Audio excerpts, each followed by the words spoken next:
నాగర్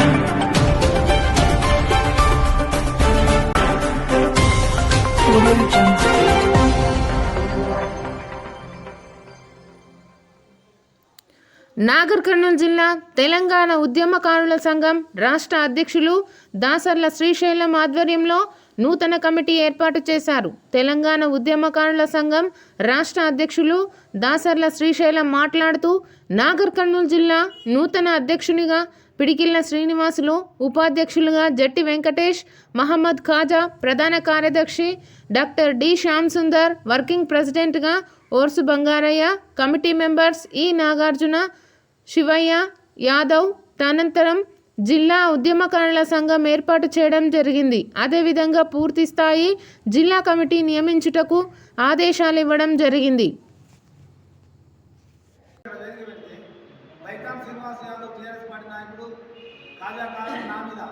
అదొక కేసు అయింది. 2 కేసులు తెలంగాణ ఉద్యమంలో అనుభవించిన ఈ టీఆర్ఎస్ ప్రభుత్వం 10 ఏళ్లలో ఆ కేసులన్నా కొట్టారు ఆయన అని చెప్పేసి మంత్రులకు ఎమ్మెల్యేలు తీసుకొని వినతి పత్రం ఇస్తే మోకాలు అర్ధనాగంతో మోకాలు ఏదో అంబేద్కర్ చివరాసల వినతి పత్రం ఇస్తే కూడా దాన్ని స్వీకరించలేదు. మా కేసులు కొట్టలేదు. మేము కోర్టుకు తిరిగి మా సొంత డబ్బులు పెట్టుకొని కోర్టుకు తిరిగి ఆ కేసులు కొట్టేసుకున్నాం. ఇక్కడ ఉన్నటువంటి నల్లమట్టి మరిజనాథ రెడ్డి తెలంగాణ ఉద్యమకారుల గురించి ఎవరి గురించి పట్టించుకోలేదు. ఆ అందుబాటులో రాములు చనిపోతే ఆయనకు ఎలాంటి సంతాపం లేదు. జుబేరు తెలంగాణ ఉద్యమకారులు చచ్చిపోతే ఆయనకి ఎలాంటి సంతాపం లేదు. చెప్పుల తిరుపతి చచ్చిపోతే ఆయనకి ఎలాంటి సంతాపం తెలపలేదు. మరి ఎంతోమంది ఉద్యమకారులు అమరులైనరు. ఎవరికి కూడా ఈ 10 ఏళ్ల టీఆర్ఎస్ పార్టీ ఎవరికి న్యాయం చేయలేదు. ఇప్పుడు రాష్ట్ర ప్రభుత్వం కాంగ్రెస్ పార్టీ మన ముఖ్యమంత్రి రేవంత్ రెడ్డి గారు తెలంగాణ రాష్ట్రంలో పెట్టినటువంటి ఎజెండాలో 6 అంశాలలో తెలంగాణ ఉద్యమకారుల అంశము మాకు నచ్చింది. మాకు ఆ న్యాయం జరుగుతుందని నమ్మకం ఉంది. ఉద్యమకారులకు ఆ స్కీములు వస్తాయని సంతోషంతోనే మేము ఏర్పాటు చేసుకున్నాం. మరి మా రాష్ట్ర అధ్యక్షులు ఖచ్చితంగా ఆ పథకాలు ఉద్యమకారులకు అందే విధంగా చూడాలని చెప్పేసి సందర్భం తెలియదు. ఇప్పుడు మన రాష్ట్ర అధ్యక్షుల వారు ఆయన అభిప్రాయాలు ఉద్యమకారుల గురించి 4 మాటలు చెప్పారు. తెలంగాణ రాష్ట్ర ఏర్పాటు కోసం అలుపెరగని పోరాటం చేసి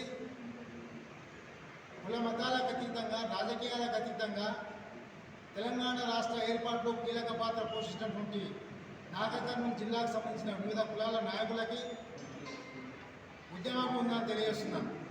నా పేరు జట్టి వెంకటేష్.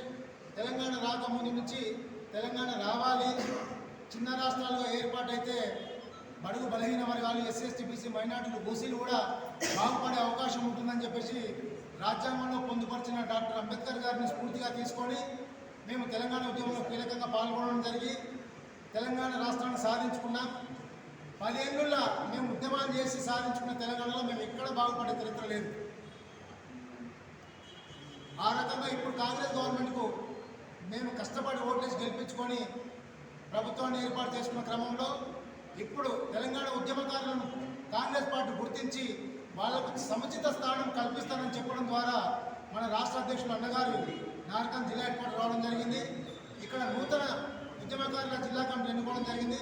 దాంట్లో కీలకంగా నాకు నాగర్ జిల్లా ఉపాధ్యక్షుడు ఇవ్వడం జరిగింది. దానికి నేను ప్రత్యేక ధన్యవాదాలు తెలియజేస్తూ ఖచ్చితంగా రాబోయే కాలంలో నాగర్ కర్నూలు జిల్లాకు సంబంధించినటువంటి ఉద్యమకారులకు ఎటువంటి సహాయ సహకారాలు కావాల్సిన మేమందరం కలిసికట్టుగా ఒకటైతాం, ప్రభుత్వానికి అండగా నిలుస్తాం. మాకు కావాల్సిన సదుపాయాలు, మా జిల్లాకు కావాల్సిన డెవలప్మెంట్స్కి సంబంధించినటువంటి ప్రభుత్వ పథకాలు, సంక్షేమ ఫలాలు కానీ పంచడంలో మేము కీలక పాత్ర పోషిస్తామని చెప్పేసి ఈ సందర్భంగా తెలియజేస్తున్నాం. ప్రెసిడెంట్గా నన్ను నియమించడం సంతోషకర విషయం. మరి నా ముందుగా ప్రతి ఉద్యమకారుని పిలుపు జరిగేటట్టుగా ఖచ్చితంగా నేను పోరాడి వాళ్ళకు న్యాయం జరిగేటట్టు చేస్తాను. మరి నా వంతుగా నేను చేయడానికి ముందుండి ఏ ఉద్యమకారుని మర్చిపోయినా కానీ ఇంతకు గతంలో వారి అందరూ వెతికి మళ్ళీ ఖచ్చితంగా వెలికి తీసుకొచ్చి వాళ్ళ కుటుంబాలకు గవర్నమెంట్ తరఫున మేము పోరాడి వారికి న్యాయం జరిగేటట్టు చేయడానికి మేము ముందుంటామని ఈ మీడియా ద్వారా తెలియజేస్తాం. అలాగే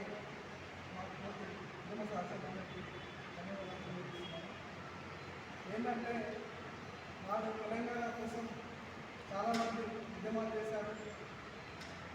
వాళ్ళ ఆస్తులు నాశనమైనవి, చాలామంది చచ్చిపోయినారు, బంధనాలు చేసుకున్నారు. తెలంగాణ కోసం రోడ్డు ఖచ్చితంగా ఉద్యమం చేసి అంతా ఆశయం వాళ్ళు చాలా మంది ఉన్నారు. కానీ టీఆర్ఎస్ పార్టీ ఏం చేసిందంటే తెలంగాణ ఇస్తే కాంగ్రెస్ పార్టీలో విలీనం చేస్తామని కాంగ్రెస్ పార్టీ మోసం చేసింది. అట్లనే ఉద్యమకారులందరూ కూడా ఒకటే ఒక మాటలను మోసం చేసి పక్కన పడేసింది. అదేంటంటే తెలంగాణ రాగానే మాది పక్క రాజకీయ పార్టీ, మాది ఉద్యమ పార్టీ కాదని కేసీఆర్ గారు ప్రకటించడం వల్ల ఉద్యమకారుల పరిస్థితి చాలా భయంకరంగా మారిపోయింది. ఉద్యమకారులను పట్టించుకునే స్థితిలో లేకుండా ఉద్యమకారులకు పార్టీకి చాలా దూరమైంది. కాబట్టి కాంగ్రెస్ గవర్నమెంట్ దాన్ని దృష్టిలో పెట్టుకొని ప్రతి ఉద్యమకారులను గుర్తిస్తాం, ప్రతి ఉద్యమకారులకు 250 గజాల ప్లాట్ ఇస్తామనడం హర్షించదగ్గ విషయం. కాబట్టి ఈ విషయాన్ని ఉద్యమకారులందరూ ఉత్తకంఠంతో ఏకీభవించాలని, వీళ్ళందరూ దీని పట్ల హర్షం వ్యక్తం చేయాలని తెలియజేస్తూ ఉన్నాను. అదేవిధంగా ఆయన ఇక్కడ నాగర్ కర్నూలు కేంద్రంగా చాలామంది ఉద్యమకారులు తీవ్రమైన పోరాటాలు చేశారు. కానీ కేసీఆర్ గారు ఉద్యమ వ్యతిరేకి అయిన మర్రి జనార్దన్ రెడ్డి గారికి టికెట్ ఇచ్చి ఇక్కడ ఎమ్మెల్యే చేయడం వల్ల మర్రి జనార్దన్ రెడ్డి గారు ఇక్కడ ఉన్న మట్టి నమ్మిండు, మొత్తం అమ్మేసిండు, ఉద్యమకారులు అంచెవేసిండు. ఎవరైనా ఉద్యమకారులను పోతే నీకెందుకు మా ఇంట్లో పోయి మీరు ఏం పని చేసుకోవాలి అది చేసుకోకు, కాపురం పని చేసుకోకు, నీ రాజకీయ ఎన్నికల విధంగా మాట్లాడిండు. బడుగు బలహీన వర్గాలను అంచెవేసిన ఘనత మన మర్రి జనార్దన్ రెడ్డి గారిది. కాబట్టి ఉద్యమకారులారా అందరూ ఏకదాటిలోకి రండి. కాంగ్రెస్ పార్టీ మనకు ఏదైతే ఇస్తున్నదో వాళ్ళ మేనిఫెస్టోలో ఏదైతే పెట్టిందో దాన్ని మనందరం కలిసి సాధించుకుందాం. రాష్ట్రం మొత్తం ఒకటే మాట మీద ఉందాం. మన రాష్ట్రంలో ఏ ఉద్యమకారులకు ఏమైనా కూడా ముక్త కంఠంతో మనం క్వశ్చన్ చేద్దాం అని పిలుపునిస్తున్నాము. అదేవిధంగా ఈరోజు మా నాగర్ కర్నూలు జిల్లా కమిటీ రూపు చేయడానికి మన పిడికిళ్ళ అసీమన్న గారికి బాధ్యతలు ఇస్తూ ప్రెసిడెంట్ పదవి ఇస్తూ ఉన్నాం.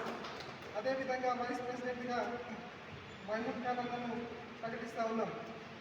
జనరల్ సెక్రటరీగా డాక్టర్ శ్యామ్ అన్నను ప్రకటిస్తూ ఉన్నాం. అదేవిధంగా నాగార్జునాచారి అన్న ఆయన తర్వాత శ్రీనివాస్ యాదవ్ గారిని మెంబర్స్గా ప్రకటిస్తూ మిగతా కమిటీని వీళ్ళు బాధ్యత తీసుకొని ముందుండి నాగర్ కర్నూలు జిల్లా కమిటీని పూర్తి మొత్తంలో పూర్తి చేసి మళ్ళీ నెక్స్ట్ మీటింగ్లో పెద్ద మొత్తంలో మీటింగ్ పెట్టి ఇక్కడ నాగర్ కర్నూలు జిల్లాలో చాలామంది ఉద్యమకారులు అమరులైనారు. వాళ్ళ పిల్లలు దిక్కులేని వారైనారు. వాళ్ళు చాలా దిగస్థితిలో ఉన్నారు. పట్టించుకున్న పాపన పోలేదు. కాబట్టి నెక్స్ట్ ఎప్పుడైతే మేము ఫుల్ ఫ్లెడ్జ్ మీటింగ్ ఇక్కడ అరేంజ్ చేస్తామో అప్పుడు వాళ్ళందరినీ తీసుకొచ్చి మా స్టేట్ కమిటీ తరఫున వాళ్ళకి ఏదైనా సహాయం చేసే విధంగా చర్య తీసుకుంటాము. ఆ బాధ్యత కూడా మా పిడికిల సీనన్న, మా శ్యామ్ గారు, మా మహబూబ్ గారు, మా కమిటీ మెంబర్లు అందరూ తీసుకోవాల్సిందిగా, ఫుల్ ఫ్లెడ్జ్ కమిటీ వేయవలసిందిగా అందరూ ఏకదాటిపై రాష్ట్ర గవర్నమెంట్